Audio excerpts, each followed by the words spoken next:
Insiden Clara. Damar yang mendengar ucapan itu, sedikit mengubah raut wajahnya dan menatap ke arah Kenny dan Keisa. Jelas sekali saat mereka berdua melihat Lily mendapatkan pekerjaan yang sangat bagus. Hati mereka menjadi tergerak. Karena mereka sebelumnya telah berbicara buruk tentang Damar dan menjadi segan untuk membuka mulut dan berbicara. Sehingga mereka mengadu pada Yeremia dan meminta bantuannya untuk membicarakan hal ini. Dalam hati Damar hanya tersenyum pahit. Setelah diperlakukan tak adil dan akhirnya bergabung menjadi Night Watcher saat usianya masih berusia 18 tahun, dia tak pernah khawatir tentang masalah uang sampai kecelakaan yang menimpanya saat 3 tahun yang lalu. Keberhasilan dari setiap tugas yang telah dikerjakannya, dia biasanya akan mendapatkan saham dari beberapa perusahaan. Beberapa saham dan pemasukannya ini tersebar di seluruh dunia. Dalam Night Watcher bahkan ada orang khusus yang membantunya dalam mengatur hal itu, hingga Damar sendiri tak tahu sudah berapa banyak kekayaan yang dimilikinya.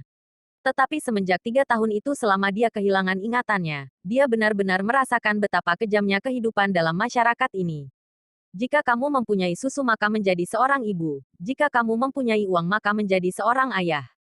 Lily memiliki hubungan yang baik di masa lalu. Selain itu sikap dia di belakang Damar pun bisa dibilang cukup baik, sehingga Damar mencarikannya pekerjaan pun tidak jadi masalah. Tetapi Kenny dan Keisa, apa yang bisa diandalkan? Sejak kecil mereka jarang sekali mengobrol, hari ini mereka mengapa justru jadi sikut-menyikut.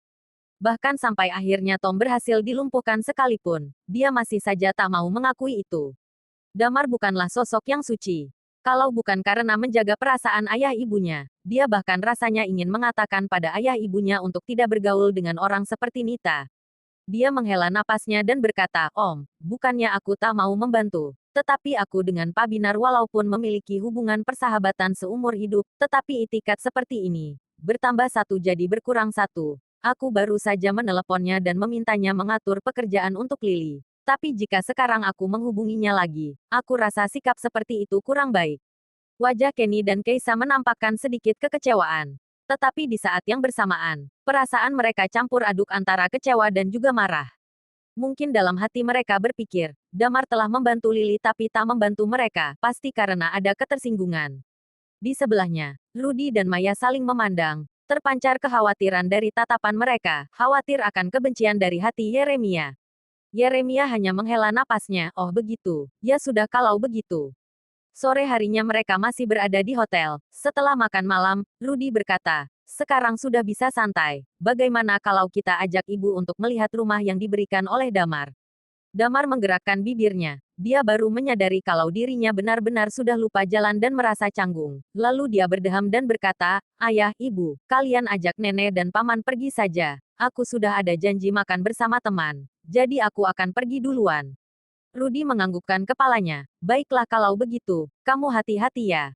Setelah berpamitan, Damar pun pergi sendiri dengan taksi. Dia tentu saja tak ada janji makan bersama, tetapi dia berencana untuk pergi mengunjungi Pak Hengki, melihat apakah dia bisa mendapatkan keberuntungan. Jika Binar masih tak mampu untuk mengunci posisi Pak Hengki, maka Damar sendiri yang akan menggunakan kekuatan Night Watcher-nya. Setelah Damar pergi, Rudy dan rombongan lainnya pergi. Ada yang mengendarai mobil dan ada yang mencegat taksi untuk pergi menuju Jalan Permata Bunda yang merupakan alamat dari vilanya. Jalan Permata Bunda nomor 99. Saat itu sudah ada belasan orang yang sampai di depan pintu dan mereka semua benar-benar dibuat tercengang. Melihat sebuah villa pribadi di depannya, mereka bahkan seperti tak tahu bagaimana caranya bernapas. Karena sudah tua Mudita dengan gemetaran mengeluarkan kuncinya, terlihat menelan ludahnya dan berkata, Rudy, tolong buka pintunya. Rudy lalu segera membuka pintunya. Saat mereka memasuki rumahnya, lampu yang ada dalam ruangan sektika menyala semua. Saat mereka memasukinya, di lantai pertama terlihat ruang tamu yang sangat luas dengan dekorasi yang sangat mewah. Dekorasi interior dan seluruh perabotan yang ada di dalamnya pun terlihat cukup mewah. Lily dan yang lainnya pun dibuat terkejut. Seumur hidup mereka ini adalah kali pertama mereka berkunjung ke sebuah villa. Ini benar-benar sebuah villa yang mewah. Rudy menelan ludahnya, lalu dengan terkejut berkata, tempat ini, rumah ini, tak mungkin bisa mengambilnya kalau bukan seharga 200 miliar lebih. Mudita yang mendengar nominal sebanyak itu, dia pun terkejut dan dengan cepat berkata, rumah ini aku tak menginginkannya. Terlalu mahal, terlalu mahal. Rudy yang sesaat terkejut itu pun, seketika raut wajahnya berubah tersenyum dan berkata, Ibu, rumah ini adalah pemberian Damar untukmu. Yang penting ibu bisa tinggal dengan nyaman. Walaupun tempat ini sangat besar, tapi ibu bisa membawa kakak dan yang lainnya untuk tinggal bersama juga di sini.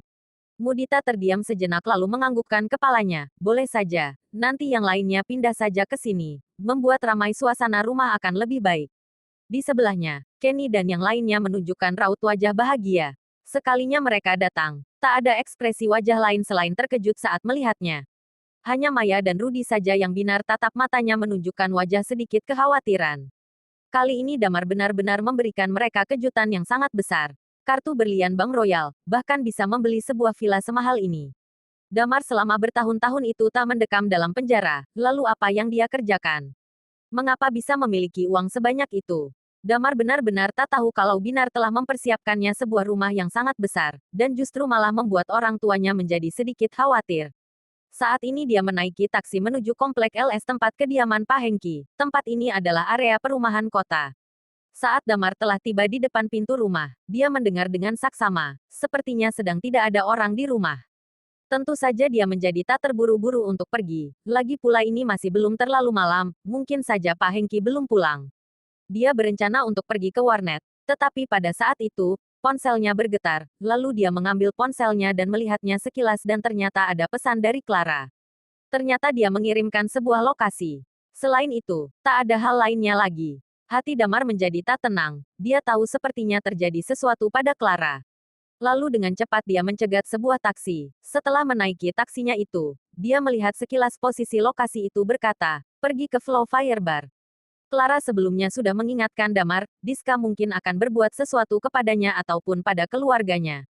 Hanya saja dia tak menyangka kalau ternyata akan secepat ini. Hatinya diselimuti rasa kekhawatiran. Dia tak tahu akan ada hal gila apa yang akan dilakukan oleh Diska. Rasa amarahnya berkecamuk di hatinya, lalu tatapannya perlahan berubah menjadi tatapan yang dingin. Untungnya posisinya saat ini tak terlalu jauh dari Flow Fire Bar. Dengan cepat dia pun segera sampai di sana. Di depan pintu bar, sudah ada beberapa orang yang berdiri berjaga di sana, termasuk Giri Pangestu yang sebelumnya pernah sekali waktu dihajar oleh Damar. Saat ini wajahnya masih banyak dibalut oleh kain perban. Saat melihat Damar, ekspresinya mulai berubah, dan dengan cepat dia berkata, pergi panggil Kak Rizky. Seseorang dari mereka dengan cepat berlari memasuki bar, sedangkan Giri bersama yang lainnya menjaga pintu bar. Damar berjalan menuju depan pintu. Giri pun mencibir pada Damar, hai bocah. Kamu bahkan masih punya nyali untuk datang ke bar kami. Lalu Damar pun mengangkat kepalanya. Sepasang tatapan mata tanpa rasa takut dan juga pancaran tatapan yang dingin tertuju ke arah Giri dan Damar pun berkata, ada dua hal. Pertama, pergi dari hadapanku. Kedua, beritahu aku kemana Diska membawa orang itu. Melihat tatapannya itu, tanpa disadari Giri selangkah memundurkan langkahnya. Lalu keringat dingin mulai bercucuran dari keningnya. Masalah ini bukan urusanmu. Pada saat itu terdengar suara dengan nada yang dingin dari belakang tubuh Giri. Kemudian tubuh besar Rizky mulai muncul dari balik pintu. Dia mengerutkan dahinya menatap Damar. Terakhir aku melihatnya saat bersama Gladys, aku sama sekali tak menghajarmu. Jadi kamu tak usah cari masalah. Clara adalah sahabat Gladys, ujar Damar. Aku tahu, tetapi dia bersama seseorang membuat perhitungan pada keluarga Tandialo. Dan keluarga Tandialo akan berurusan dengannya, ujar Rizky sambil mengerutkan dahinya. Jadi kamu menolongnya? Tanya Damar dengan tatapan mematikannya. Rizky mencibir, Damar, kamu tak perlu memberi muka seperti itu, aku sudah bilang, masalah ini kamu tak akan sanggup mengurusinya, cepat pergi sana. Damar menghela napasnya, tatapan matanya seolah menyapu seluruh tubuh Rizky. Masalah ini, menjadi urusanku. Mereka semua tak menyadari, tak jauh dari tempat itu, seorang pria tampan mengenakan sweater sedang berdiri bersandar di balik tembok. Sambil menyalakan rokoknya dia menatap ke arah pintu Flow Fire Bar. Oh, sekumpulan orang bodoh. Datang untuk memprovokasiku, aku akan membuat kalian mengerti mengapa bunga itu begitu merah. Dia mengisap rokoknya, lalu menghela napasnya. Oh, kesepian seorang master. Ya, dia adalah Wadi. Malam ini dia memiliki tujuan akan kemunculannya di Flow Fire Bar. Ketika kepulan asap rokoknya mulai menghilang, pupil matanya seolah menyusut karena tiba-tiba dia melihat wajah Damar. Astaga, loh, kok ada dia? Dia mengumpatnya, lalu dengan cepat melemparkan rokoknya ke jalan. Dia segera mengeluarkan ponselnya dan segera menelepon seseorang. Dengan cepat Wadi berkata, Bos, aku menemukannya, orang itu, dia dikepung oleh seseorang. Tepat di pintu Flow Fire Bar. Apa? Baiklah, aku akan segera ke sana. Terdengar suara dengan nada yang kaget dari dalam telepon itu. Bersambung.